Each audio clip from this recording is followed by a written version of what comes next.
एक अतिरिक्त कार्य पूरा करना एक छोटा सा कर्तव्य हो सकता है, लेकिन पूरे करियर के लिए यह बहुत मायने रखता है। पुराने काम को शोध कर पाने के प्रभाव या किसी नए कौशल में निपुण होना ही उल्लेखनीय होता है। बिना सोचे आप जितने भी काम संभालते हैं, आप मस्तिष्क दूसरे क्षेत्रों में ध्यान केंद्रित करने को तैयार हो जाता है। तनाव के अभाव, ट्रैफिक जाम की कुंठा, पालन पोषण के अतिथि का भार, दो वक्त की ज़रूरतों को पूरा करने की चिंता थोड़ा अधिक प्राप्त हो जाता है। तनाव के एक कारण हैं जो खुद ही संभल सकते हैं, लेकिन जब ये कई वर्षों तक बने रहते हैं तो सेहत के लिए गंभीर हो सकते हैं। ज्ञान के अवसर, कोई एक बात सीख लेने से आप विद्वान नहीं बन जाते, लेकिन जीवन भर सीखने के प्रवृत्ति से आपको बदलाव आ जाता है। हर पुस्तक जो पढ़ रहे हैं वह आपको कुछ नया ही नहीं दिखाती है, बल्कि पुराने ढर्रे पर सोचने के तरीकों में भी बदलाव लाती है। जैसा कि आप वॉरेन बफेट कहते हैं, ज्ञान इसी तरह कार्य करता है। यह चक्रवृद्धि ब्याज के समान बढ़ता जाता है। जिसका अधिक आप यह सोचते हैं कि आप किसी को काम के नहीं हैं, मूर्ख या सुंदर नहीं हैं, उतना अधिक आप जीवन को उसी रूप में देखने लगते कि आप इस तरह से आप विचार के अवरुद्ध हो जाते हैं। इसी प्रकार से आप अब दूसरों के बारे में सोचते हैं, तब भी यही होता है। एक बार जब आप लोगों को क्रोधित, अन्याय या स्थायी के रूप में देखते हैं, तो इसी तरह के लोग हर स्थान पर दिखेंगे। संबंधों के अवसर, लोग आपके ही व्यवहार का पालट कर जवाब देते हैं। जिनका आप दूसरों को मदद करेंगे, अन्य लोग उतनी ही अधिक मदद करना चाहेंगे। थोड़ा अच्छी बनकर बात करने से आपके नतीजे आपको दिखने लगते हैं और मजबूत संबंध बन जाते हैं।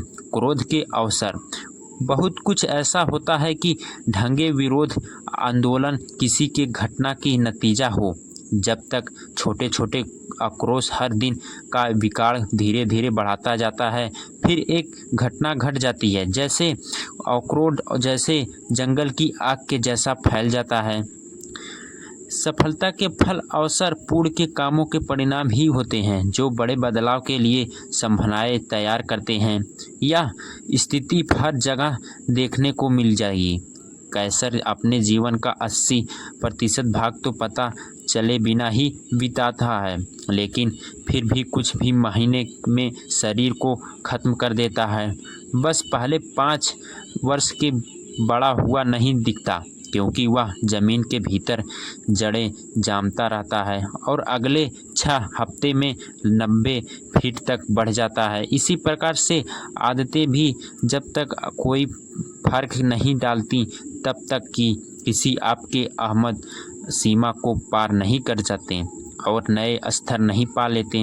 किसी अनुसंधान या तलाश के आरंभ और मध्य में अक्सर निराशा की खाई होती है। आप सीधे रेखा में प्रगति की आशा करते हैं और पहले दिन, एक हफ्ते और या एक ही कई महीने तक जब बदलाव आप प्रभावित देखते हैं तो आप कुंठित हो सकते हैं। ऐसा नहीं लगता है कि आप कहीं जा रहे हैं, यह किसी या भी संयोजन प्रक्रिया का परिणाम होता है। संबंधित शक्तिशाली परिणामों में विलंब होता है। यह मूल कारणों से एक ही, क्योंकि स्थायी आदतें बनाना इतना मुश्किल होता है कि लोग छोटे बदलाव करते हैं और उन्हें ठोस नतीजा नहीं मिलता, तो वे एक रोक देने का फैसला करते हैं।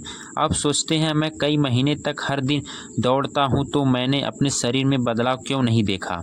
जब इस तरह के विचार हावी होते हैं तो अच्छी आदतों को दरकिनार करने का बहाना मिल जाता है, लेकिन अर्थपूर्ण बदलाव के लिए आदतों को लंबे समय तक बनाए रखना होता है, ताकि आप इस पठार को पार कर सकें। इसमें अंतर्निहित संभावनाओं को पठार कहता है। यह आप देखते हैं कि आप अच्छी आदतों को बनाने और बुरी आदतों को ख़त्म करने के लिए संघर्ष कर रहे हैं, तो इसका मतलब यह नहीं है कि आप सुधरने की क्षमता खो चुके हैं। अक्सर यह इस कारण से होता है कि आप अब तक आंतरिक संभावनाओं का पठार पार नहीं कर पाए।